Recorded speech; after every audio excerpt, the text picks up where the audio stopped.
उत्तर प्रदेश के प्रयागराज में जिस तरीके से शंकराचार्य धरने पर बैठे हैं, ये योगी की मुश्किलें बढ़ता हुआ दिखाई देता है। सोचिए, कहीं ना कहीं उत्तर प्रदेश की सरकार, खासकर भाजपा सरकार, डबल इंजन सरकार अब पूरी तरीके से फंसती हुई नजर आ रही है। सोचिए, धर्म के नाम पर राजनीति करने वाले लोगों पर अब धर्म के खिलाफ ही आरोप प्रत्यारोप लग रहे हैं। सोचिए, शंकराचार्य को जिस तरीके से अपमानित किया गया, उसके बाद उन्होंने बड़ा पलटवार किया है योगी आदित्यनाथ पर और नोटिस भेजकर किस तरीके से इस बात को राजनीतिक मोड़ दिया जा रहा है। ऐसा लगता है कि अब शंकराचार्यों में भी कहीं ना कहीं फूट डलती हुई दिखाई देती है। बड़ी खबर हम आपको बता रहे हैं, जहां पर शंकराचार्य का योगी आदित्यनाथ के प्रशासन को करारा जवाब दिया है। दूसरी भेजी गई नोटिस पर करारा जवाब दिया।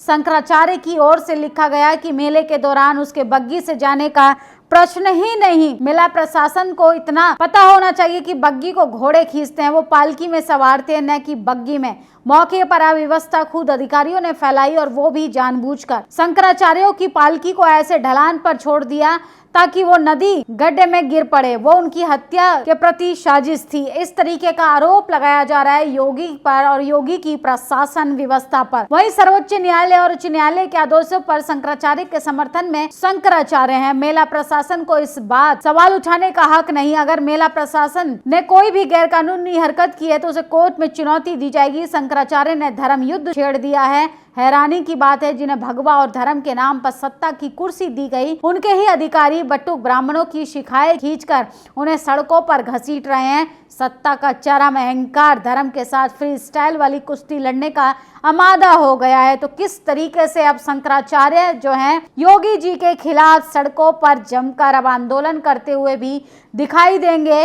वही बात करें तो सोचिए, शंकराचार्य ने खुद आरोप लगाया है जगत गुरु राम भद्राचार्य पर। उन्होंने कहा है कि ढोंगियों के खेमे में जंग छिड़ गई है। किस तरीके से पाखंडी ये शंकराचार्य आरक्षण को गाली देता है। ये कहता है कि हमें मुसलमानों से दिक्कत नहीं, हमें नव अम्बेडकर वादियों से दिक्कत है, क्योंकि वो रोटी रोजगार की बात करते हैं, वो पाखंड की बनाई हुई जंजीरों को नकारने का काम करते हैं। जगत गुरु राम भद्राचार्य विकलांग है तो हम उन्हें धर्माचार्य कैसे मान ले। शास्त्र में लिखा है जो विकलांग है उसे सन्यासी बनने का अधिकार नहीं। उसके बाद भी आप दंड लेकर सन्यासी बने घूम रहे हैं। तो सोचिए, ढोंगियों के खेमे में लगातार जंग छिड़ी हुई है। कौन बनेगा सबसे बड़ा ढोंगी, अब इस बात पर सबसे बड़ा बहस छिड़ गई है। ब्राह्मणों की कलह बंद कराओ वरना नरक में जाने को तैयार रहो। तो किस तरीके से जगत गुरु लगातार इस तरीके की बातें बोल रहे हैं। कौन कौन इस स्वयंभू को अभिमानी व्यक्ति को जगत गुरु मानता है। विश्व में इतने कैसे देशों ने इसे गुरु मानने की मान्यता मिली है। तो सोचिए, जगत गुरु है इनका शंकराचार्य। अभिमुक्तेश्वर ने जमकर धोने का काम किया है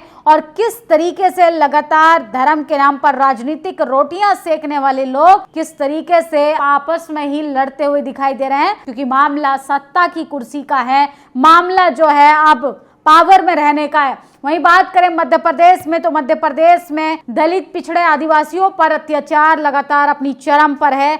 विनय रतन ने ट्वीट किया है, मध्य प्रदेश के निवाड़ी जिला प्रशासन के अन्याय की सारी हदें पार कर दी। भीम आर्मी के जिला अध्यक्ष प्रमोद अहिरवार को साजिश के तहत झूठी हत्या के मुकदमे में फंसाकर जेल भेजना दलित विरोधी मानसिकता और संविधान का खुला अपमान है। ये न्याय नहीं बल्कि दमन है। इस मामले में पूरी निष्पक्ष तरीके से मांग होनी चाहिए।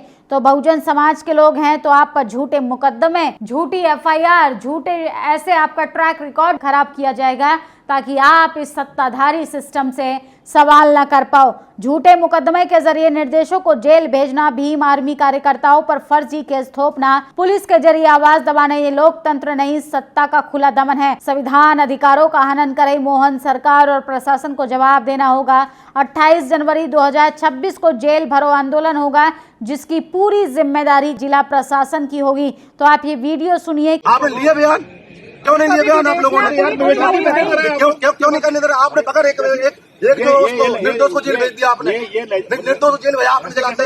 हम कह रहे हैं इस बात को, तो आपके पास क्या प्रमाण है? हमारे जलाते हत्या की है, क्या प्रमाण है आप लोगों को? बताइए यार, फालतू की बात करते हो आप लोग। इस उद्देश्य से आ रहे हैं कि आपने गलत नाम जोड़ा उसमें। और आप चाहते हो ना कि हाँ, जांच जो 28 तारीख को हमारी बहन के साथ ये 24 तारीख को आपने आपके पुलिस में के लोग भ्रष्टाचारी करते हैं। वो क्या नाम है याद आपका पिंकल यादव कौन है वो वहाँ उसकी चलती रहती थी आपस हमारे दिल तक बार बार वहाँ जाना। आप जो बोल रहे हो उसकी जांच नहीं आप ये बताइए मैडम जी आप मालूम आप सड़क चलती आपको सड़क जेल में डाल दो। आपने एक नेशनल संगठन जिला तो मुझे आप मैं कही हूँ आप डायरेक्ट एफआईआर दर्ज करो कैसे कर दोगे आप एफआईआर दर्ज बताइए मुझे। इसी परिस्थितियों की जांच होगी ना। आपको शिवा मेहरबान वहाँ मौजूद था वो कह रहा था आप तो सुनने को तैयार दोनों सुनने को तैयार नहीं। किस तरीके से सुनील बरासिया है उन्होंने किस तरीके से प्रशासन से अपने सवाल किए हैं, लेकिन क्या करें सिस्टम भी अब जाति और पार्टी देखकर आंख मूंद कर काम करने का काम करता है। निवाड़ी जिला प्रशासन के अन्याय के सभी सीमाएं पार कर दिए। भीम आर्मी जिला प्रमोद अहीरवार को साजिश के साथ झूठे मुकदमे में फंसाकर जेल भेजना प्रशासन की दलित विरोधी मानसिकता का नंगा नाच दिखाता है। और सोचिए 28 जनवरी को सबसे बड़ा जेल भरो आंदोलन होगा। मनुवाद वर्सेस अब संविधानवाद की अंबेडकरवाद की लड़ाई छिड़ गई है और किस तरीके से बाबाओं की लड़ाई को मीडिया तो दिखा रहा है लेकिन जरूरी मुद्दों पर वो चर्चा नहीं करता, ना बहस करता, ना ही इन तमाम सवालों पर जो जनता पूछना चाह रही है। सोचिए एसआईआर की आड़ में किस तरीके से वोटर लिस्ट में से मुसलमानों के नाम काटे गए, दलितों के नाम काटे गए, पिछड़ों के नाम काटे गए, जहां पर जिसकी संख्या ज्यादा है उनके वोटर लिस्ट से नाम आउट किए जा रहे हैं। और देश का टीवी अखबार क्या दिखा रहा है कि शंकराचार्य वर्सेस योगी आदित्यनाथ वर्सेस शंकराचार्य का जो लड़ाई है वो तो दिखा रहा है असल में दोनों ही पाखंडी हैं, दोनों ही धर्म के नाम राजनीतिक रोटियां सेकने में माहिर हैं। लेकिन जनता को सचेत रहना होगा, जनता को जागरूक रहना पड़ेगा क्योंकि बात आपके बच्चों के भविष्य की है, बात कलम और किताब की है, बात आने वाली पीढ़ियों की नस्लों की है, बात उनके भविष्य की है। अगर इस बार हम ऐसे चाल और ऐसे जंजाल में फंसते रहेंगे तो सोचिए आपके कहीं ना कहीं अधिकार पीछे पीछे फाइलों में खत्म कर दिए जाएंगे। इसलिए आप लोग सचेत रहिए, जागरूक रहिए और अपने बच्चे को धर्म का डंडा झंडा उठाने के बजाय उसको कहिए कि वो पढ़ाई के लिए सड़कों पर आए, ना कि धर्म बचाने के लिए। अगर शिक्षा बचेगी, इंसान बचेगा तो अपने आप धर्म भी बचेगा। तो सोचिए ये धर्म शंकराचार्यों के लिए उतना ज़रूरी नहीं जितना वो आम जनता के लिए बताने की कोशिश करते हैं। असल में राजनीतिक इनके लिए सबसे ज़्यादा ज़रूरी मुद्दा हो गया है। आप लोगों की क्या प्रतिक्रिया है, अपनी राय ज़रूर दीजिएगा। शुक्रिया। नेशनल दस्तक की आपसे गुजारिश है कि अगर इसको बचाना चाहते हैं तो नेशनल दस्तक को सब्सक्राइब करने के लिए रेड कलर के सब्सक्राइब बटन को दबाएं, फिर बेल आइकन की घंटी दबाएं।